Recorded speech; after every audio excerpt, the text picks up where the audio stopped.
Hello there. I'm Scotty. You're not. Welcome back to the ABC2 review series. O is for Orange County. Yes, this is a movie that I started high school my freshman year.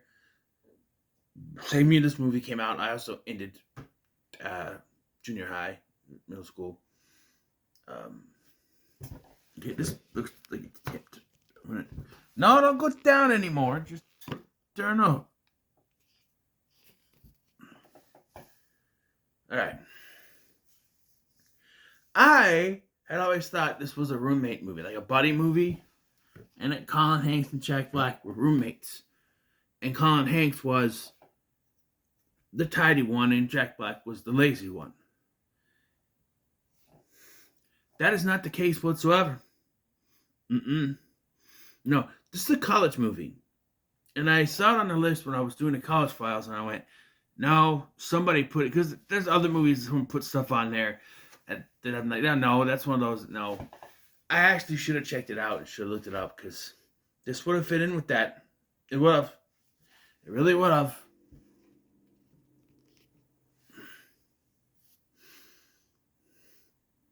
Whatever. Now I feel bad for not including it. Yes, I'm dressed as Jack Black. I got the shirt he's got on, although this is probably cleaner than his shirt.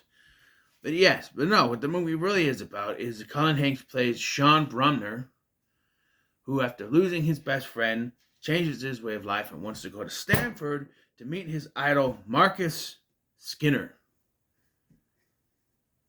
So it's all about getting him in. Well, that's what the movie have you believe. It's all about getting him into Stanford. But you know, it's one of those movies where it's like, we're trying to do this and do that, but there's a message in it. Where, by the end of the movie, they learn the message. Yeah, but, like, I don't know.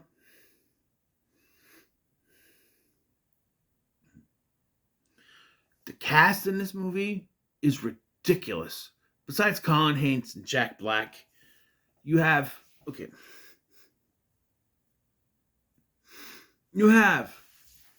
his mom is played by the great Catherine O'Hara, Schitt's Creek and all that, and Beetlejuice, Home Alone. Kevin, her. His dad is freaking the Gemini Killer, John Lithgow. Did I get that right? Because I've never seen Dexter, but I think that if I'm spoilers. But John Lithgow, right? Jack Black is his brother, and then you have other actors I'll talk about when we get to it. But we start off the movie with, Colin Hanks narrating and explaining that he used to live a surfer life with his buddy till his best friend, Lonnie, died while surfing. And we're like, okay, best friend died, there's 3 left. I'm like, is this without a paddle? No, it doesn't go in that direction at all. No, it really doesn't. Like, his 2 other friends are really inconsequential to the whole plot. They're around, but they're not there. One of them played by Kyle Howard, which made me pop. I love seeing Kyle Howard. He was in the Drew Carey show he was in 2 of the last 3 seasons, I think is what it was. But like 7 and 8, and then he left in 9. But anyway, or left during 8 or something. I don't know. Of course, from the Paper Brigade. But what got me is I was looking at the cast later, and I woke up this morning, I put it on and started making my breakfast. So I missed the very beginning. I wasn't looking at the screen. I was listening. Couldn't see it. To find out, Lonnie is played by Brett Harrison. Now, that name might fall on deaf ears, but that name means a lot to fans of That 70s Show, as he was Charlie, who was supposed to replace Eric after he left, but then the actor got another role on another show, so I had to kill the character off and replace it with everybody's favorite character, Randy. Yeah, so it's his fault we got Randy. I personally don't mind Randy. Everyone else hates him. I personally don't mind him. Josh Myers, I think he's funny. Just saying. But yeah, Brett Harrison, and he was also in the critically underrated show Reaper, which was on the CW for 2 seasons. I need to find that streaming. I need to watch that again. him and Tyler Bean. And Ray Wise, goddamn, going to Dr. Loomis here. But yeah, so he dies, and so then Sean, I wrote down some names. Sean has to contemplate his life and finds this book in the sand written by Marcus Skinner and decides to change his life and become a writer. And then we see how fucked up his family life is. So if you've never seen this movie, you're about to get it, because I was very confused. He lives with his mom and some dude in a wheelchair named Bob, who's not his dad, but it's Harry from the episode of Smallville where the old dude gets shot in kryptonite and becomes Eric Christian Olsen. He's the old guy in that episode. And I didn't notice it till the end because he's always comatose or something, covering his face. No. So he lives in this house with his mom, Catherine O'Hara, who's an alcoholic, who's married, I think married to Bob. It's never really explained. And then his brother, Lance, played by Jack Black, is surprised he's playing a pothead. Oh my God, what a stretch. And he also has a girlfriend played by Skylar Fisk, another name fallen on deaf ears unless you've seen the movie Snow Day or Snowy Day. This movie better. Much better. No, Snow Day. She was the surprise love interest at the end of the movie for Mark Webber's character in that movie. Like, oh, surprise, I was in love with my best friend the whole time. And without going far into spoilers yet, it's kind of the same story. It's like she's already his girlfriend, but the whole story is kind of leading towards her. You get what I mean? Like, he's not.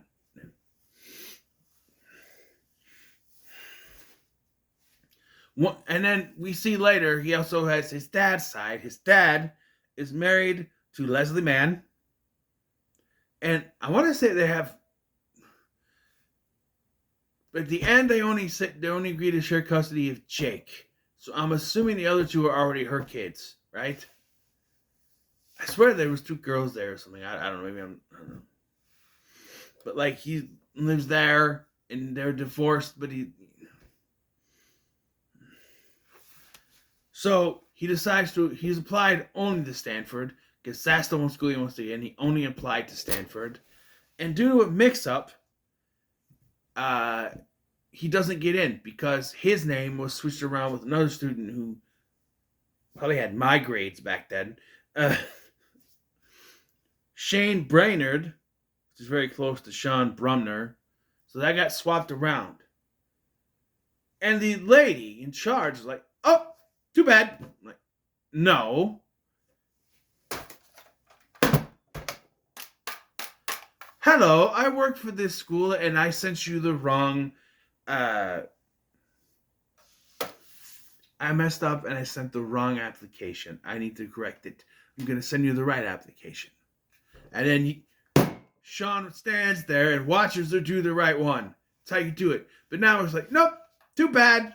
You don't get in. There's a lot of convenient writing in this where we want stuff to happen so it does. So it's like, it gets messed up and too bad, you're shit out of luck. Can't fix it. So what do? Right?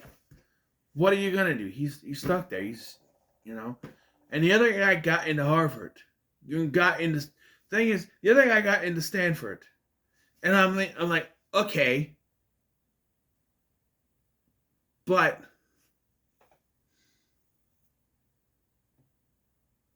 why? Why was he also applying to Stanford with those grades? Is he that stupid? I get it's a joke, haha, because so that Sean didn't get in, but this Shane guy did. But why would he also have applied? It would have been enough just to have him swapped. But like I said, there's a lot of stuff happens because it needs to happen, and that's kind of one. Anyway, so he goes to his dad for help, and his dad's no help. He's got too much shit going on. But Lance, tried to jack back. Lance, that comes up with the idea to drive your ass down, up, to Stanford and talk to the dean of admissions. He's, I get you here in 3 hours. Now, as it cuts to them driving in the dark, I went, yeah, it's going to be too late. And that's the joke. He gets there.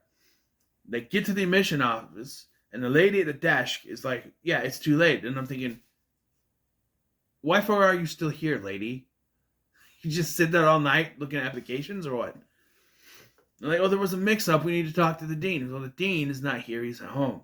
So they go. So the first genius plan they come up with is for Lance. Well, Lance comes up with this plan. He's going to break into the dean's office and get the address. And so he goes to do that, and then Ashley goes, wait, wouldn't his name just be in the phone book? But he's already broken into the office. Then the lady comes in, and, eventually we find out that they got busy. Had sex. Do it! Let's do that 70s show reference in the same video. But anyway, yeah, so Lance is left behind, and if I can kind of stop here for a minute, I was a little disappointed that Jack Black's not in the movie as much, because he's on the cover. This is known as a Jack Black movie, and Colin Hanks is the main character. So, yeah. So there's not as much Jack Black as you would want, especially if you're a fan of Jack Black like myself. But for his part, it's kind of funny, Anyway, so they go to the dean of admissions' house, and it's Harold frickin' Ramis. Pick that name up. Like, what? He opens the door. He's like, "Can I help you?" I'm like, Egon, is that you?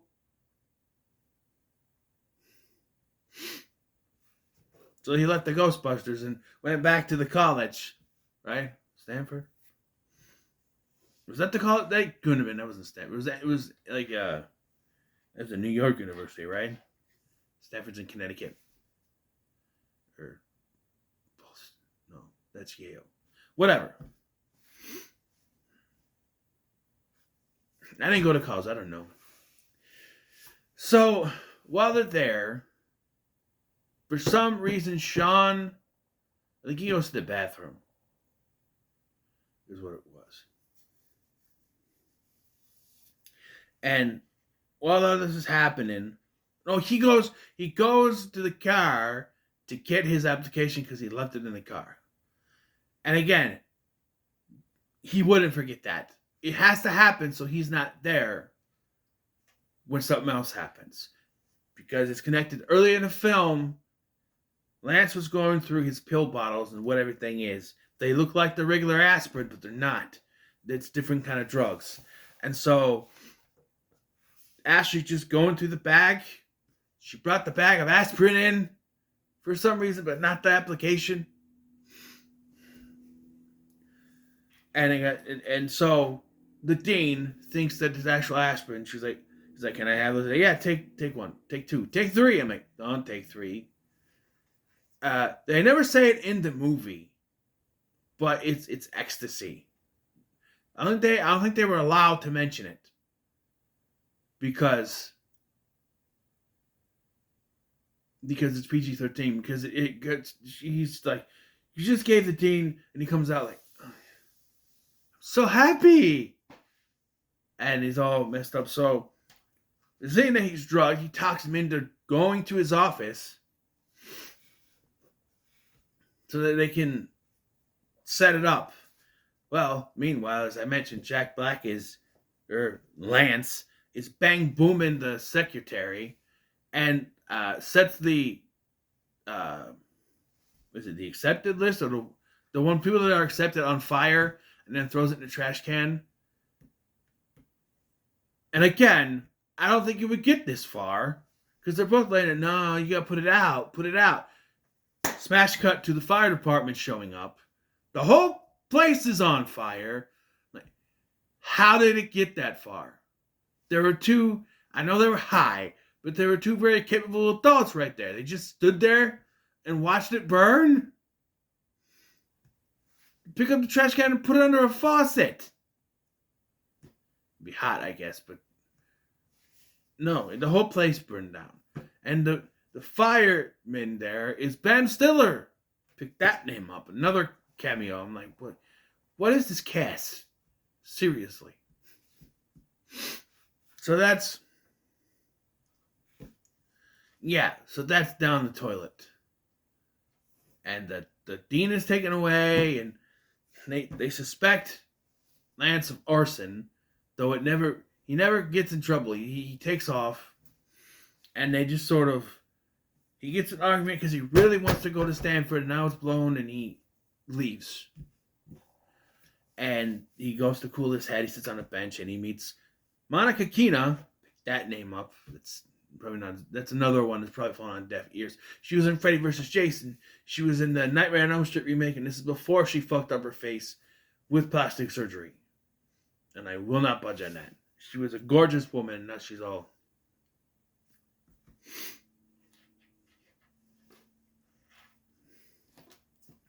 And she is here, and gorgeous here, I mean. And they're talking, and so she invites him to a party.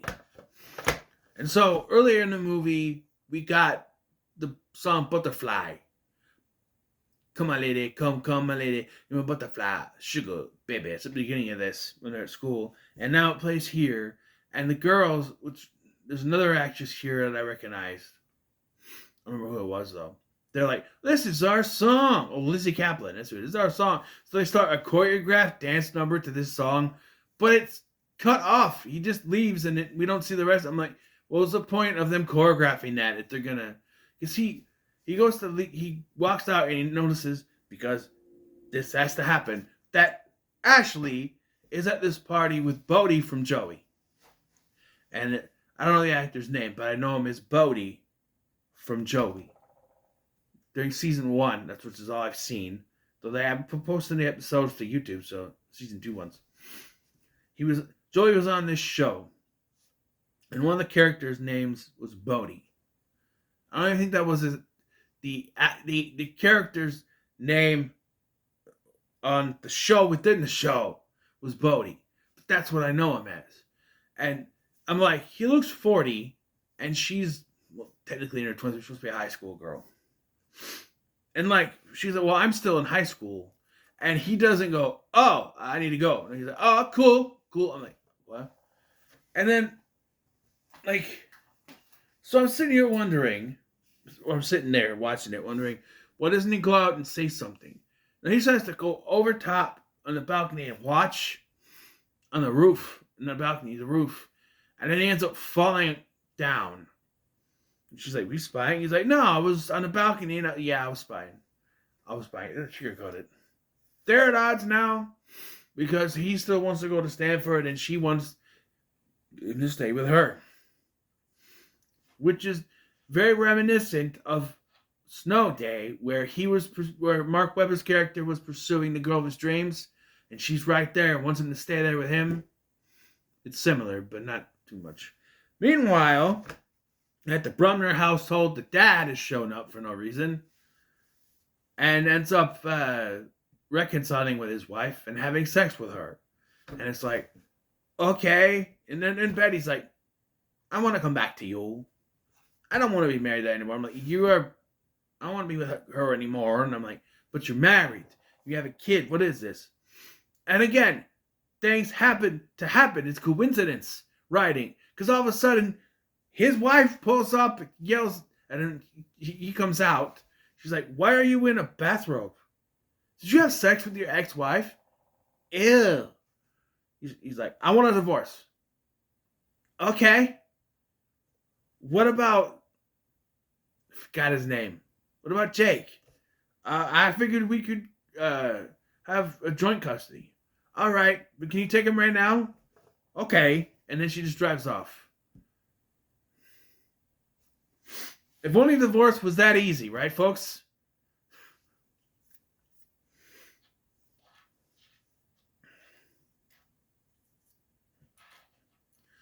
Yeah.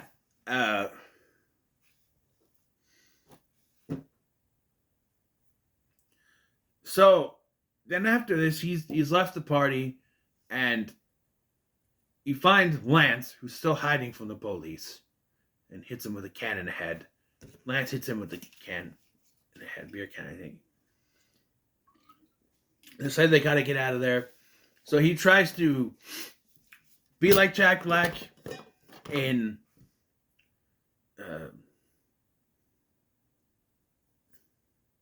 Against All Odds, infiltrate, storm the gate, and he tries to do that, but he ends up rolling down that hill, and he's now in pain.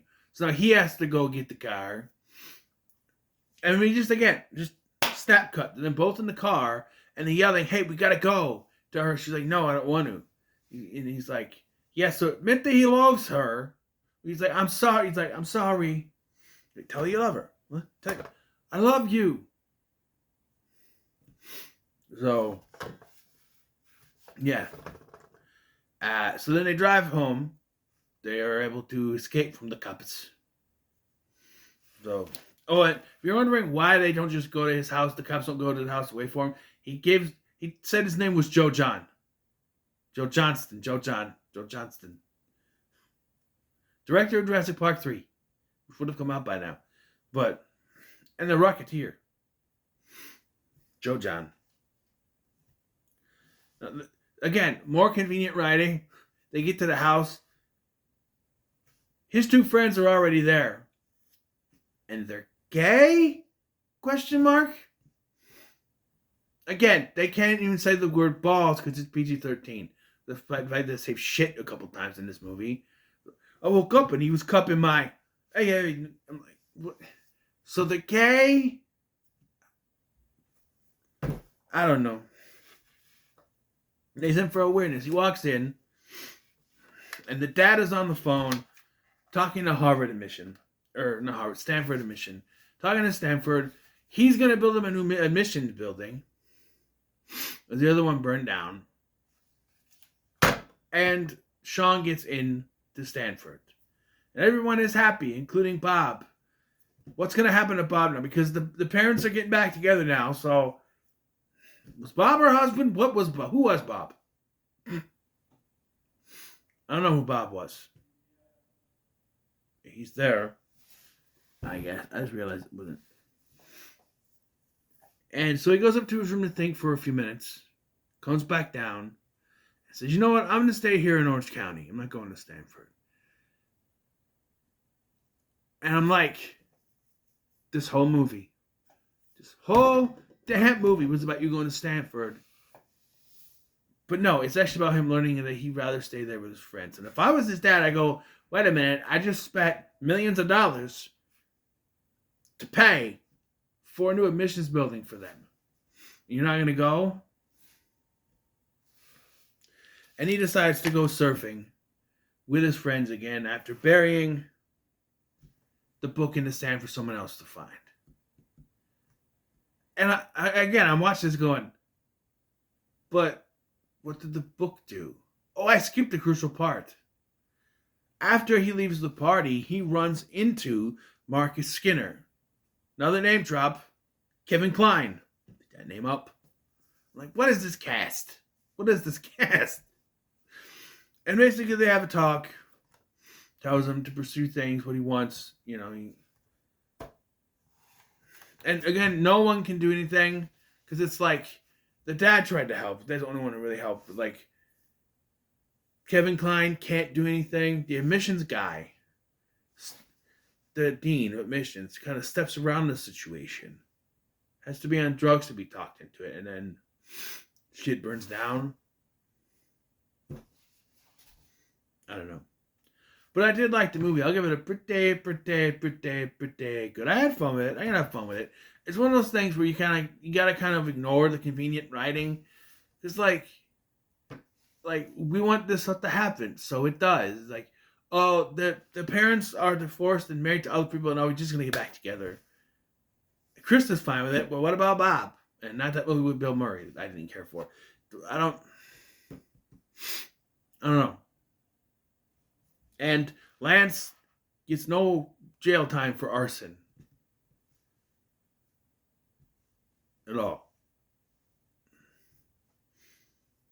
And what about the money that Dad just spent to pay for a new admissions office at Stanford? I guess he could still do that, but I don't know. But there it is. So, what are your thoughts on Orange County? No comments, so much like, share, and subscribe. Thank you for watching. I'm Sky, and I'll see you in the next one.